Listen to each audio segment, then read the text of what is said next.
शांताकारं भुजंगशयनं पद्मनाभं सुरेशं विश्वाधारं गगनसदृशं मेघवर्णं शुभांगं लक्ष्मीकान्तं कमलनयनं योगिभिध्यानगम्यं वंदे विष्णु भवभयहरं सर्वलोकैकनाथं। मंगलम भगवान विष्णु मंगलम गरुड़ध्वज मंगलम पुंडरीकाक्ष मंगलाय तनोहरि। ओम नमो भगवते वासुदेवाय। आज का दिन आप सभी के लिए मंगलमय हो। आइए सुनते हैं ज्येष्ठ मास कथा का दूसरा अध्याय। नारद जी कहते हैं, युधिष्ठिर, भगवान की स्तुति करते हुए प्रहलाद जी ने कहा, ब्रह्मा आदि देवता, ऋषि मुनि एवं सिद्ध पुरुषों की बुद्धि निरंतर सत्व गुण में ही स्थित रहती है, फिर भी वे अपनी धारा प्रवाह स्तुति और अपने विविध गुणों से आपको अब तक भी संतुष्ट नहीं कर सके। फिर मैं तो घोर असुर जाति में उत्पन्न हुआ हूं, क्या आप मुझसे संतुष्ट हो सकते हैं? मैं समझता हूं कि धन, कुलीनता, रूप, तप, विद्या, ओज, तेज, प्रभाव, बल, पौरुष, बुद्धि और योग, ये सभी गुण परम पुरुष भगवान को संतुष्ट करने में समर्थ नहीं है। परंतु भक्ति से तो भगवान गजेंद्र पर भी संतुष्ट हो गए थे। मेरी समझ से इन 12 गुणों से युक्त ब्राह्मण भी यदि भगवान कमलनाथ के चरण कमलों से विमुख हो तो उससे अन्य वर्ण के लोग श्रेष्ठ हैं, जिसने अपने मन, वचन, कर्म, धन और प्राण भगवान के चरणों में समर्पित कर रखे हैं, क्योंकि वह तो अपने कुल तक को पवित्र कर देते हैं और बड़प्पन का अभिमान रखने वाला वह ब्राह्मण अपने को भी पवित्र नहीं कर सकता। सर्वशक्तिमान प्रभु अपने स्वरूप के साक्षात्कार से ही परिपूर्ण है। उन्हें अपने लिए अन्य पुरुषों से पूजा ग्रहण करने की आवश्यकता नहीं है। वे करुणावश ही भोले भक्तों के हित के लिए उनके द्वारा की हुई पूजा स्वीकार कर लेते हैं। जैसे अपने मुख का सौंदर्य दर्पण में दिखने वाले प्रतिबिंबों को भी सुंदर बना देता है, वैसे ही भक्त भगवान के प्रति जो जो सम्मान प्रकट करता है वह उसे ही प्राप्त होता है।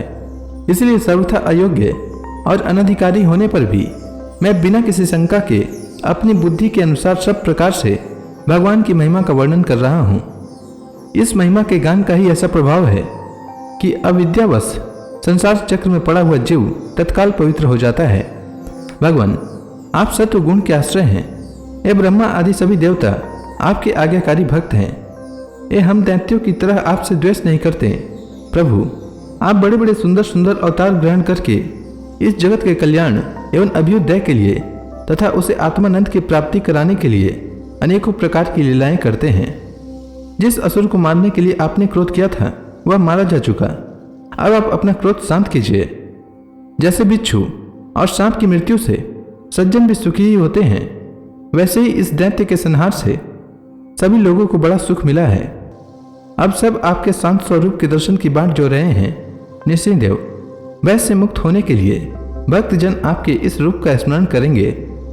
भगवान, यह संपूर्ण जगत एकमात्र आप ही हैं, क्योंकि इसके आदि में आप ही कारण रूप से थे, अंत में आप ही अवधि के रूप में रहेंगे और बीच में इसकी प्रतीति के रूप में भी केवल आप ही हैं।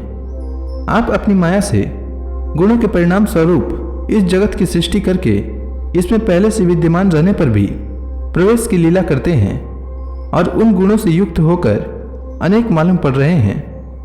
भगवान, यह जो कुछ कार्य कारण के रूप में प्रतीत हो रहा है वह सब आप ही हैं और इससे भिन्न भी आप ही हैं। अपने पराये का भेदभाव तो अर्थहीन शब्दों की माया है, क्योंकि जिससे जिसका जन्म, स्थिति, लय और प्रकाश होता है वह उसका स्वरूप ही होता है।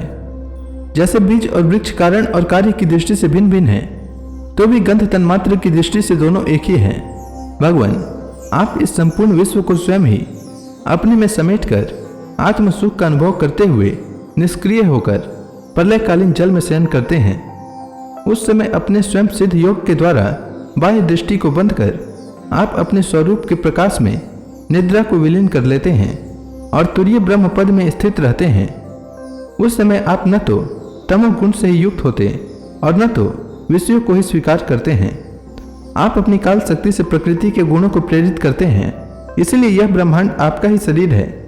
पहले यह आप में ही लीन था।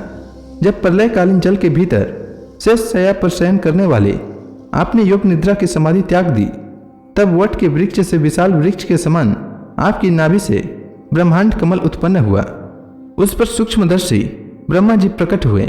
जब उन्हें कमल के सिवा और कुछ भी दिखाई न पड़ा, तब अपने में बीज रूप से व्याप्त आपको वे न जान सके और आपको अपने से बाहर समझकर जल के भीतर घुसकर 100 वर्ष तक ढूंढते रहे, परंतु वहां उन्हें कुछ नहीं मिला।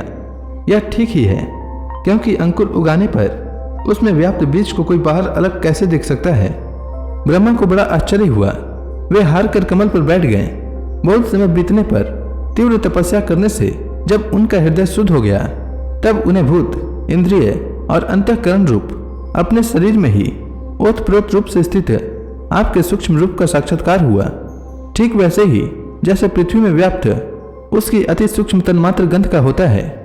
विराट पुरुष सहस्त्रों मुख, चरण, सिर, हाथ, जंघा, नासिका, मुख, कान, नेत्र, आभूषण और आयुधों से संपन्न थे। 14 लोग उसके विभिन्न अंगों के रूप में शोभायमान थे। वह भगवान की एक लीलामय मूर्ति थी।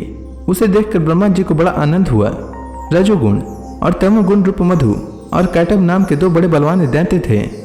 जब वे वेदों को चुरा कर ले गए, तब आपने हयग्रीव अवतार ग्रहण किया और उन दोनों को मारकर सत्वगुण रूप श्रुतियां ब्रह्मा जी को लौटा दी। वह सत्वगुण ही आपका अत्यंत प्रिय शरीर है। महात्मा लोग इस प्रकार वर्णन करते हैं। पुरुषोत्तम, इस प्रकार आप मनुष्य, पशु पक्षी, ऋषि, देवता और मत्स्य आदि अवतार लेकर लोकों का पालन तथा विश्व के द्रोहियों का संहार करते हैं। इन अवतारों के द्वारा आप प्रत्येक युग में उसके धर्मों की रक्षा करते हैं। कलयुग में आप छिपकर गुप्त रूप से ही रहते हैं, इसलिए आपका एक नाम त्रियुग भी है। परम पूज्य, आपकी सेवा के 6 अंग हैं: नमस्कार, स्तुति, समस्त कर्मों का समर्पण, सेवा पूजा, चरण कमलों का चिंतन और लीला कथा का श्रवण। इन षडंग सेवा के बिना आपके चरण कमलों की भक्ति कैसे प्राप्त हो सकती है और भक्ति के बिना आपकी प्राप्ति कैसे होगी? प्रभु, आप तो अपने परम प्रिय भक्त जनों के परम हंसों के ही सर्वस्व हैं। नारद जी कहते हैं, इस प्रकार भक्त प्रहलाद ने बड़े प्रेम से प्रकृति और प्राकृतिक गुणों से रहित भगवान के स्वरूपभूत गुणों का वर्णन किया। इसके बाद वे भगवान के चरणों में सिर झुकाकर चुप हो गए। निश्चय भगवान का क्रोध शांत हो गया और वे बड़े प्रेम तथा प्रसन्नता से बोले। निश्चय भगवान ने कहा, परम कल्याण स्वरूप प्रहलाद, तुम्हारा कल्याण हो। दैत्य श्रेष्ठ, मैं तुम पर अत्यंत प्रसन्न हूँ। तुम्हारी जो अभिलाषा हो मुझसे मांग लो। मैं जीवों की इच्छाओं को पूर्ण करने वाला हूँ। आयुष्मान, जो मुझे प्रसन्न नहीं कर लेता उसे मेरा दर्शन मिलना बहुत ही कठिन है, परंतु जब मेरे दर्शन हो जाते हैं तब फिर प्राणी के हृदय में किसी प्रकार की जलन नहीं रह जाती। मैं समस्त मनोरथों को पूर्ण करने वाला हूँ, इसलिए सभी कल्याणकामी परम भाग्यवान साधुजन जितेंद्रिय होकर अपने समस्त वृत्तियों से मुझे प्रसन्न करने का ही यत्न करते हैं। असुर कुलभूषण प्रहलाद जी भगवान के अनन्य प्रेमी थे, इसीलिए बड़े बड़े लोगों को प्रलोभन में डालने वाले वरों के द्वारा प्रलोभित किए जाने पर भी उन्होंने उनकी इच्छा नहीं की। तो इसी के साथ यह अध्याय समाप्त हुआ। इसके आगे की कथा मैं कल के अध्याय में सुनाऊंगा। तब तक के लिए भगवान हरि का नाम लेते रहें। तो प्रेम से बोलिए भगवान विष्णु की जय, श्री कृष्ण भगवान की जय, समस्त देवी देवताओं की जय।